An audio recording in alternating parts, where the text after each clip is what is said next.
Radio Hindustan. नमस्कार, radio Hindustan से मैं आरजे उमा प्रभाकरन बोल रही हूँ। आज से 2 दिन पहले मैंने ऑस्ट्रेलिया समुद्र तट पर एक रहस्यमयी धातु मिली थी, इसके बारे में आपसे विचार किया था। आज उसी का स्पष्टीकरण फिर से करने जा रही हूँ। ऑस्ट्रेलिया में पर्थ से लगभग 250 किलोमीटर उत्तर में ग्रीन हेड समुद्र तट पर खोजे जाने के बाद इस वस्तु के बारे में अटकलें लगाई जा रही है। भारतीय अंतरिक्ष अनुसंधान संगठन इसरो के एस सोमनाथ ने कहा कि ऑस्ट्रेलिया पर पाया गया यह विशाल धातु का गुंबद निश्चित रूप से एक रॉकेट का हिस्सा ही है, लेकिन इसके विश्लेषण के बिना इसे भारतीय होने का दावा नहीं किया जा सकता। बीबीसी की रिपोर्ट के अनुसार सोमनाथ ने कहा कि जब तक हम इसका विश्लेषण नहीं कर लेंगे तब तक हम इसकी पुष्टि नहीं कर सकते हैं। इससे पहले सप्ताहांत में पर्थ में लगभग 250 किलोमीटर उत्तर में ग्रीन हेड समुद्र तट पर खोजे जाने के बाद ही इस वस्तु के बारे में अटकलें लगाई जा रही थी। कई लोगों ने दावा किया था कि यह पिछले शुक्रवार को भारत के नवीनतम चंद्र मिशन लॉन्च से हो सकता है, लेकिन विशेषज्ञों ने तुरंत इसे खारिज कर दिया। रिपोर्ट में कहा गया है कि लगभग 2.5 मीटर चौड़ी और 2.5 मीटर से 3 मीटर लंबी बेलनाकार वस्तु ने ग्रीन हेड समुद्र तट के निवासियों के लिए बहुत ही उत्सुकता पैदा कर दी है।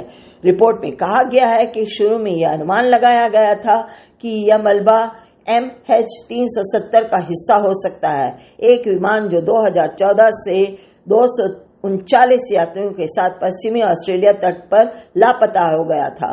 विमानन विशेषज्ञों के हवाले से रिपोर्ट में कहा गया है कि यह वस्तु किसी वाणिज्य विमान से नहीं हो सकती है।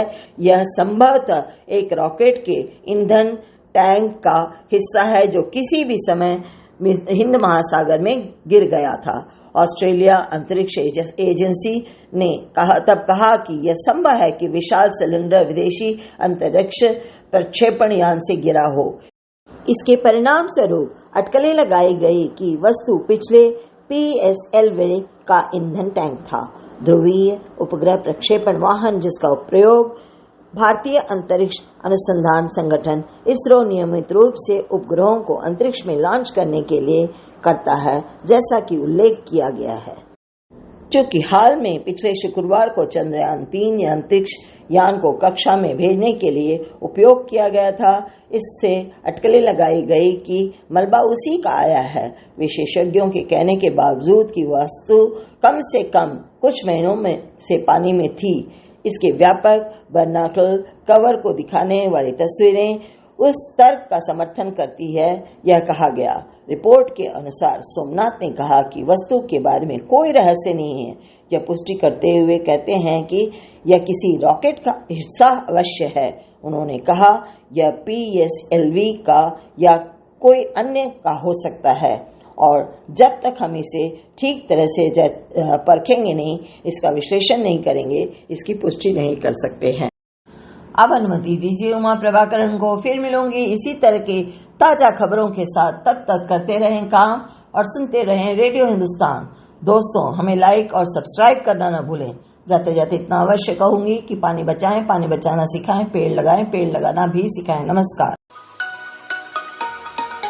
रेडियो हिंदुस्तान।